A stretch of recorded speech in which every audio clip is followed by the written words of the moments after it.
I was lying in bed at midnight, swiping through Tinder, Bumble, and Hinge simultaneously, 3 apps at the same time on a Tuesday.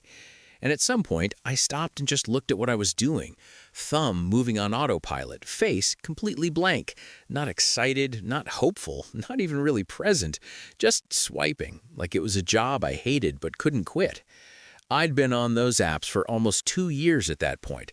I'd been on maybe 15 dates. A handful of them were decent. Most were awkward. None of them went anywhere real. And I was still there, every night, swiping. That was the moment I decided to delete all of them. Not forever, just for 60 days, just to see what happened.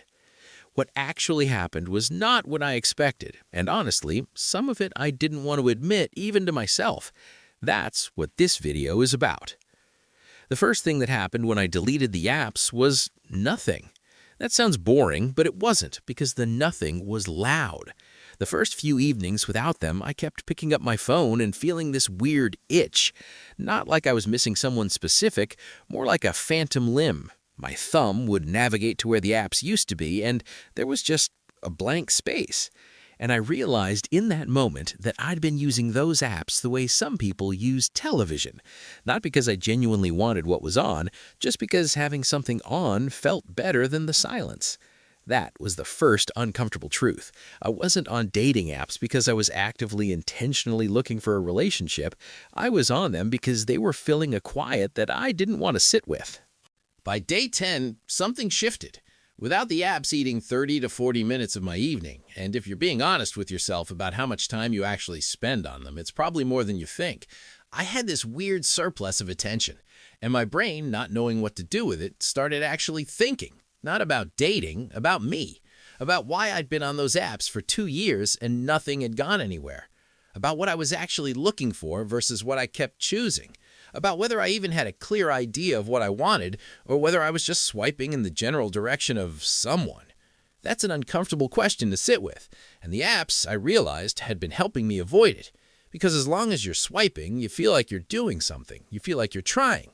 The effort of being on the apps substitutes for the harder work of actually being ready for what you say you want. Here's what I think is really going on with dating apps. And I want to be clear, I'm not here to tell you they're evil or that you should never use them. That's not the point. The point is what they do to your brain over time. And what they do is this. They turn human connection into a browsing experience. Think about what the actual mechanic is. You look at a photo, you make a split-second judgment, you swipe. Repeat 200 times. And somewhere in that process, your brain starts to treat people, real complicated three-dimensional people, like items in a catalog. You develop this picker's mentality, where nothing is ever quite right, where there's always another option one swipe away, where commitment to any single person feels like closing a tab when there are still 100 other ones open. And that mentality doesn't stay in the app. It bleeds into how you think about relationships generally, into how quickly you give up on someone when things get difficult, into why you can go on a perfectly good date with a perfectly good person and come home and still feel vaguely unsatisfied, because somewhere in the back of your mind, the algorithm is still running. Around day 20, something happened that I wasn't expecting. I started actually talking to people again. Not in some grand intentional way, just I noticed I was more present in the real interactions I was already having, at the coffee shop, at the gym, with people I already knew but had been half present around for months. And it wasn't because I was trying to meet someone, it was because the part of my brain that had been permanently half distracted, permanently half elsewhere, scanning for options, that part had gone quiet. And in the quiet, I was just there, fully there. I'd forgotten what that felt like. This is where it gets a little harder to talk about, because it requires being honest about something that most guys on dating apps will never admit. A lot of us aren't on those apps because we're ready for a relationship. We're on them because we want the feeling of being chosen, the validation of a match, the dopamine hit of someone swiping right on you. And that's a completely human thing to want. I'm not judging it. I felt it too. But here's the problem with building your sense of self-worth on a system that is quite literally designed to make you feel inadequate so you'll upgrade to the premium subscription. Dating apps are engineered by some of the smartest product designers in the world to keep you on the app, not to help you find a relationship, to keep you swiping. And the way they do that is by giving you just enough validation to stay hopeful and just enough rejection to feel like you need to keep trying. That is not a system that is on your side, and the longer you use it as your primary source of romantic validation, the more it shapes how you feel about yourself in ways you're not even noticing. By day 40, I had this realization that honestly made me a little embarrassed to admit.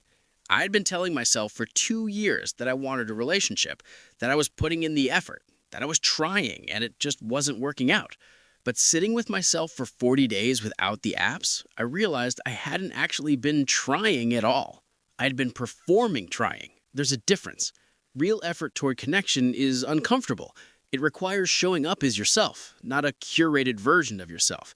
It requires having actual conversations where you might say the wrong thing. It requires going on dates where you're genuinely present instead of already planning your exit. It requires being willing to be vulnerable with someone and not know how it's going to land. Swiping is the exact opposite of all of that. Swiping is connection with all the risk removed, and connection with all the risk removed isn't really connection at all. I had been staying comfortable in calling it effort, and 2 years had passed. Day 60 came, and I sat with the question of whether to go back. I want to be honest with you about what I decided and why, because I think the answer is more nuanced than apps bad, delete forever. I went back, but differently, with a time limit, 30 minutes max, twice a week, not in bed at midnight, not as a way to fill silence or kill boredom, as a deliberate, intentional thing with a clear purpose. And the difference was remarkable. Not in terms of results, I'm not going to sit here and tell you I immediately met someone, but in terms of how I felt using it. There was no desperation, no endless scrolling, no lying awake feeling vaguely worthless because my match rate was down this week, because I'd spent 60 days rebuilding something I didn't realize I'd lost. A relationship with my own company. A sense of self that wasn't dependent on whether a stranger on the internet approved of my photos. And from that place, everything, not just dating, everything felt different. Here's what I actually want you to take from this. If you're using dating apps right now and it's working for you, genuinely working, you're meeting people you like, you feel good about how you're using them, then keep going. This video isn't trying to convince you of anything. But if you're in the pattern I was in, if you're swiping every night out of habit rather than hope, if you've been on them for a year or two with nothing real to show for it and you keep telling yourself you just haven't found the right person yet, if you pick up your phone and open an app before you've even decided you want to, then I think you already know what this video is telling you. Take a break. Not because the apps are ruining your life, but because 60 days of not having the option might show you something about yourself that 2 years of swiping has been quietly hiding. The most important relationship you'll ever try to build is the one with yourself, and you cannot build that while you're spending every evening letting an algorithm tell you what you're worth. 60 days. That's it. See what the quiet shows you. I promise it'll be more interesting than anything in your match queue.